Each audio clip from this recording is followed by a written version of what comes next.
Hey mom, hey dad, how are you guys doing?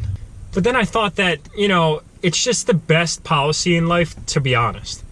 So that's why I figured that I'd call you guys to basically prepare you to share with the world that you guys bought my truck for me. I mean, as straightforward as it is, I'm probably going to get made fun of a lot for it, but honesty is the best policy. And plus, it's getting me all this awesome following online, and I think that's really what it's all about, right? I mean, they say like this entitlement thing is actually like, an actual disease in the world, but I really just think it's that I was lucky and other people weren't. Yeah, I mean, if you guys want to go check out new trucks this weekend, that would be awesome. Basically, I think that they got their proof, and that's really all I need to show them, because everybody's been asking me. Thanks for being successful, Dad. Really enjoy reaping the benefits of that. All right, I'm gonna let you guys go. I love you. What is going on, everybody? Welcome to today's vlog. I hope that a lot of you didn't believe that little intro that you just watched, but I thought it would be the pinnacle introduction, as a lot of you tend to believe that my parents bought me this truck, which I think is absolutely hilarious. But hey guys, everybody's entitled to an opinion, and I would hate to take away from your affirmative beliefs. So with that said, how about we get into the actual factual information about how I purchased this truck. So what I wanted to do was provide you guys a little bit of an insight as to what I personally do for a living in my own life, and the revenue streams that I've created for myself personally that allow me to afford both the Duramax as well as now the WRX. All right, guys, so to level set the expectation, I'm 25 years old. I turned 26 this December 8th of 2017. So basically, guys, I graduated high school in 2010. I was one of the older ones in my class. As you know the spiel, when you're in high school, around the junior year time frame, you go out, you start applying to all these different universities. Well, I applied to Penn State. Long story short, I got an offer letter from Penn State. It's kind of funny because my father jokes around with me and says, if you got any other acceptance letters from any other school, you would have never gone to college, because I wanted you to be a Penn Stater and I didn't want you to have a say in that. Now, obviously, guys, he was joking, but I can say that my father was absolutely thrilled that I got an acceptance letter from the Pennsylvania State University, as he is a huge fan. So basically, guys, I declared that I was going to be studying business, but I didn't know exactly what core curriculum or focus area that I was going to be studying. So what I decided to do, guys, is going back to Penn State, I was going to change my major to something that's called supply chain management. Now, supply chain management is this very dynamic field that some of you might know what it means, or some of you might have no clue what it means. But basically, supply chain management is the movement of goods and services from one business to flow through the pipeline of another business, ultimately out to the customer. And from a vehicle perspective, sourcing raw materials that go into the manufacturing of a vehicle, whether that's the chromoly or aluminum or steel or plastics or leathers or whatever the commodities might be, that then go into the manufacturing of the vehicle and ultimately to the end customer, which would be me in this perspective. So basically, guys, I graduated in 2014. Upon my graduation in May of 2014, I accepted my first position outside of school, my first big boy job, I guess you guys could say, with General Motors. So I accepted that position in March of 2014 upon my graduation in May of 2014. So as you can imagine, having a job offer a few months before graduation is probably the world's best feeling. I worked for the customer care and after sale division of General Motors. So there's two big divisions that you guys might be aware of. The first one is the big, thick, and sexy side of the business, which is the manufacturing side. So that is the OEM side of the business. If you Google General Motors World Headquarters in Detroit, it's right here on the map in Detroit, down at the bottom of my mitten map. And any of you Michiganders that are watching this video, kudos to you guys, as the Michigan map is the most convenient thing in the entire world. And then the second division is the division that I worked for, which ultimately falls still under the big umbrella of General Motors, which is called Customer Care and After Sales. Now I'm holding my hand like a mitten, because if you drive straight north from Detroit, you hit Davison, Michigan, which is where Customer Care and After Sales headquarters is located. Now, before I get into the specifics of my role, there are three divisions that fall under the Customer Care and After Sale division. There's an engineering division, which manufactures all of the service parts for a vehicle. So when you drive into the service lane at your General Motors dealer and you order a part, that is from the engineering group of CCA. When you actually drive into the service lane, there's another department, which is sales and marketing. So those are all those initiatives and the different campaigns and incentives that are available to you as a potential service customer. And then there's operations and warehousing and distribution. So basically that's your supply chain. Funny you mentioned that. as well as operations and warehousing and distribution, right, guys? So there's the whole manufacturing process that comes into that, and then there's the storing and the distribution of parts across the US. So basically, guys, the first position that I assumed out of college was an operations inventory control analyst. What I was responsible for was all of the different inventory related aspects from an analytical perspective as well as an operations perspective. There, I was responsible for a set of UAW employees ranging from 25 to 50 employees, ranging on a day-to-day operations dynamic. Basically, coming out of college as an operations supervisor, I was managing employees that were my father's age that had children that were my age, if not older. About a year later, after working as an inventory control supervisor, I was invited up to General Motors CCA headquarters, which is in Davison, Michigan, to participate in a trial ECDP. ECDP, guys, means Early Career Development Program. The Early Career Development Program is basically a campaign incentive that General Motors is running for their early college grads as they want to increase their marketability for recent college grads. Now, some of you might say, well, working for General Motors would be probably one of the most badass things that you could ever do out of college. Yes, guys, but there are also a lot of other things that play into accepting a role with a company. A lot of them also play in early career development, as when you go to work for a very large company, it can be very easy to become complacent in your one little role. As look at General Motors, it's a multi-100,000 employee company globally.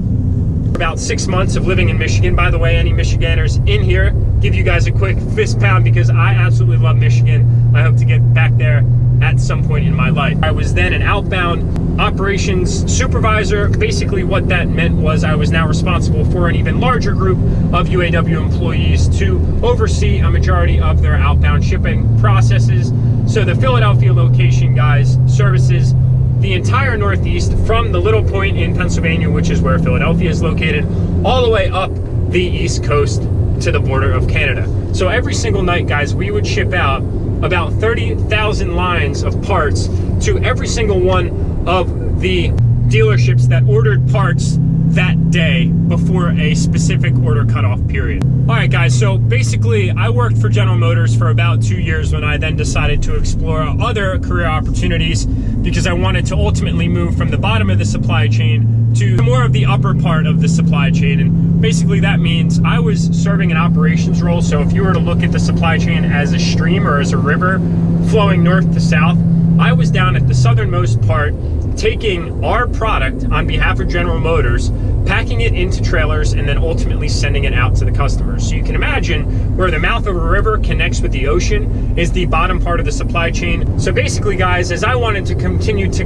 develop in my career, I then transitioned into another manufacturing role with a different company. I now am working in an upstream role from a corporate headquarters perspective, which is called procurement. So for those of you that don't know what procurement is, basically it's the management of all costs related to the vendor base out in any given sector. So I was with General Motors for 2 years. I really enjoyed working for that company, but I decided to go out and explore other alternative career options as I wanted to move from the downstream processes to an upstream process. Now, when I say downstream and upstream, guys, just think of a river that's flowing north to south, downhill, right, just with gravity.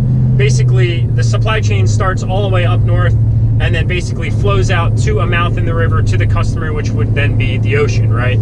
So I was working down at that mouth of the river, exchanging the parts that we had from CCA out to the customers, which were the dealerships, which is ultimately the ocean in this analogy. Whereas I wanted to move a little bit more upstream to more of a high-level corporate role that allowed me to influence more of what happens down the stream, right? It's the domino effect, where it's a little bit more empowering, and yes, you have the ability to impact more of the business downstream. Basically now, guys, I work in a department called procurement, which is basically defined by the management of all the cost and all of the value that comes in from a cost perspective to an organization. And it is the management of all of the relationships with all of the vendors that we purchase either goods or services from on behalf of the company that I work for now, that then get intertwined or ingrained into the manufacturing of the products that we manufacture. Basically, guys, I got the absolute deal of a century on this truck. So I bought it brand new off the showroom floor with 3 miles on it back in December 2014. As I've alluded to in plenty of my other videos that are on the channel. While we're here, please take a moment to go view those videos after this video concludes. So basically, guys, General Motors entitles all of their employees to something that's called an employee discount. They also have diluted incentives for those individuals that are in relation to a General Motors employee. So basically, it's broken out in 3 different tiers. The first tier being the highest discount, which is an employee discount. The second tier being a friends and family discount, and the third tier being a contractor discount. So basically, guys, what the process ensues is you can go onto a website, and you guys can actually go onto it too. You're obviously not just going to be allowed to log on to it. It's called gmfamilyfirst.com. Again, gmfamilyfirst.com. Go ahead and Google that, guys, so you know that I'm not bullshitting you. You can go onto this website and basically search all current offers that are available across any area but specified to your zip code. And then if you're an employee, you have an employee authorization to then log in and generate yourself an authorization code. So basically what this does, guys, is it takes all of the BS and negotiation factor out of any purchase process. As we all know that the purchase process of any vehicle is a swindle and steal process by the dealership that basically allows you, or let's just say me, for instance, to walk into the dealership with this authorization code, slap it onto the table and say, guys, I'm a General Motors employee. That is the vehicle that I want out there, and say, what is the purchase price on it? So what they then do is they go in and they print out the invoice that comes with all of the different RPO codes that are on the invoice that is exclusive to the respective vehicle that you're inquiring about. They go down to the bottom, and down in the bottom right-hand corner is this 3-tier pricing system. So they say, okay, Jack, the MSRP on your vehicle is $62,000, but you're going to be able to buy it for $49,000 before any current incentives or rebates. Basically, then what we do is we factor in any of the current incentives and rebates, which are ultimately more discounts, on top of that purchase price, which then gets you an out-the-door price after taxes and tags. So at the end of the day, guys, I ended up going in and buying a $62,000 truck for about $47,000 out the door. All right, guys, so I hope that I answered all your burning questions. I could just feel the pressure of curiosity burning through the screen. So sorry for all the talking, guys. I hope that, you guys learned something from this today, as I'm sure that, the bowels of the internet always raises so much curiosity when it comes to, how does this person achieve what they do or get what they do or whatever the case might be. I mean, at the end of the day, guys, it's all about happiness and balance. You could be the type of person that gets out of work and, completely just unloads and disconnects and, looks forward to work the next day, or, goes to work the next day when you have to. Or you could be the type of person that's like me, is where you get out of your day job and you think that your day has just begun. So with that said, guys, please remember to like this video. If you haven't already, please subscribe. If it's your first time visiting the channel, I'm sorry for all the talking, but I hope that you enjoyed this video, and I would really, really appreciate you subscribing to this channel as well. I really appreciate every single one of you guys out there in this audience, as this whole vlogging experience has been absolutely awesome. We are only at the infancy stages of this channel. So with that said, guys, all I can ask of you all at this point is to have a great day. Take care. We'll see you in the next video. Damn, you guys are killing me. We're still at 9999.